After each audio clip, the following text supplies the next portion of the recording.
এতকার যে বিষয়বস্তু সেখান থেকে স্পষ্ট করেছেন যে মানুষগুলো যেন কোরআন শেখে।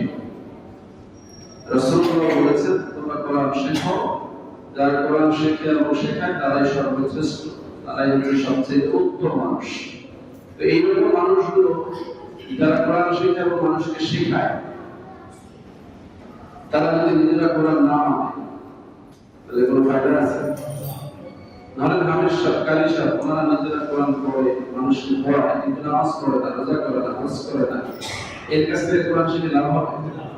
হবে। আপনি তো কোরআন শিখে নেবেন, কিন্তু সন্দেহ থেকে যাবে আমাকে সঠিক শিখায় কিনা, কারণ এটা আল্লাহর ব্যাপারে কি আমানত না। এই কোরআন শিখলো, হাদিস শিখলো, সব শেখার পরে নিজে এগুলো আমল করে না, তাহলে সে আমাকে সঠিক শিখায় কিনা এটা সন্দেহ থেকে যায় না। কারণ আল্লাহর সাথে যে গাদ্দারি করতে পারে সে তো মানুষের সাথে করতে পারে। আর এই যে আল্লাহ সর্বদা এই জন্য যে কোরআন তেলাওয়াতের মধ্যে এমন কিছু সূক্ষ্ম বিষয় আছে যে বিষয়গুলোতে একটু ত্রুটি হয়ে গেলে অর্থ নষ্ট হয়ে যায়, কুফরি হয়ে যায়। নাউযুবিল্লাহ। এই জন্য কোরআন শেখার ব্যাপারে রাসূলুল্লাহ সাল্লাল্লাহু আলাইহি ওয়াসাল্লাম আমাদেরকে উৎসাহিত করেছেন, হ্যাঁ তোমরা কোরআন তেলাওয়াত করো, কোরআন পড়ো। দুই ধরনের মানুষ আছে, যারা সহি শুদ্ধভাবে সহজে কোরআন তেলাওয়াত করতে পারে, আর একজন মানুষ আছে যারা সহি শুদ্ধ না পারলেও কষ্ট করে কোরআন পড়ে, নিজের কষ্ট করতে পারে না, সঠিক উচ্চারণ করতে পারে না, সঠিক সুর নাই, মাখরাজগুলো সঠিক উচ্চারণ করতে পারে, কিন্তু চেষ্টা আছে, অবিরাম, ক্লান্ত হয় না, মনোবল হারায় না, সবসময় চেষ্টা করে। এই দুই ধরনের মানুষ আছে। কয় ধরনের? দুই ধরনের। একটাও যারা সহি শুদ্ধ পারে, সহজে পড়তে পারে, আর একটাও সহি শুদ্ধ না হলেও কোরআন পড়ার আগ্রহ আছে, পড়ার চেষ্টা করে, কখনো মনোবল হারায় না। রাসূলুল্লাহ সাল্লাল্লাহু আলাইহি ওয়াসাল্লাম বলেছেন এদের ব্যাপারে আল্লাহর ফয়সালা হচ্ছে যে ব্যক্তি সহজে পড়তে পারে তার প্রত্যেকটা হরফের বিনিময়ে তাকে 10 নেকি দেওয়া হবে।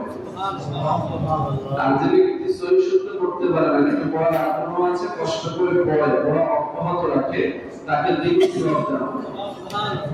দ্বিগুণ মানে তাকে 20 নেকি দেওয়া হবে। বুঝলেন না কথা? পড়তে পারে, সহজে পড়ে, কোনো অসুবিধা নাই, এই ব্যক্তি পড়লে প্রত্যেক হরফে 10 নেকি, কিন্তু পড়তে কষ্ট হয়, তারপরেও পড়ে, নিজে ভালো পারে না, তারপর কোরআন ছাড়ে না, নিজে অত ভালো হাফেজ বা কারি না, কিন্তু কোরআন যতটুকু জানে ততটুকু পড়ার জন্য বিরাম চেষ্টা করে। কেন? সে জানে এটা আল্লাহর কিতাব, এটা কোরআন, এটা পড়তে হবে, এটা পড়লে বরকত আছে, সওয়াব হয়। এই যে চিন্তা, আল্লাহ বলছেন এই লোককে ডাবল সওয়াব দেওয়া হবে। তাহলে গুরুত্ব বেশি না কম? যারা আমরা সাধারণ মানুষ, আমাদের আমল ভারী। আমাদের সমাজে তো একদম মানুষ বেরিয়েছে এখন আপনাদেরকে তুচ্ছ তাচ্ছিল্য করে। আপনারা অনেকে সহি কোরআন পড়তে পারেন না, আপনাদেরকে বলে যে কি করছেন সারা জীবন, কোরআনটাও তো সহি করতে পারেন নাই, বলে না? আবার অনেকে আছে, কি পড়বেন, আপনি তো হুজুর ভাইতে সহি করতে পারেন না, এই যে আপনি ওই হুজুর ভালো তো পড়তে পারেন না, দেখছেন এখনকার হুজুররা কত ভালো পড়ে, বলে কিনা? ডিফারেন্স এই জায়গায় যে এই যে কম জানা, একটু কষ্টকর, জবানে আসতে চায় না, কিন্তু গত 40 বছর 50 বছর ধরে ইমামতি করতেছে, মানুষের ইমামের নেতৃত্ব দিচ্ছে, নামাজ পড়াচ্ছে, কম টাকা হলেও এক মসজিদে থাকতেছে, না হলে আরেক মসজিদে গিয়ে আবার খেয়াল করতেছে। এরকম কিছু মানুষ আছে না সমাজের? কিছু ইমাম আছে না, কিছু আবেশা আছে না, কিছু সাধারণ মুসল্লি আছে না, কিন্তু ধৈর্য হারায় না, কি হারায় না? অনেক অপমান করে, অনেকে সুখ পছন্দ হয় না, অনেকে বলে যে আপনি ভালো পারেন না, এক জায়গা থেকে বের করে দেন, আরেক জায়গায় আসে না। আপনারা এই মানুষগুলোকে যে খাটো করে দেখেন, এদের মর্যাদা আল্লাহর কাছে কম, এদের মর্যাদা আল্লাহর কাছে দ্বিগুণ। কারণ হচ্ছে এরাই সমাজের প্রকৃত অর্থে সাধারণ মানুষের জন্য সাহারা।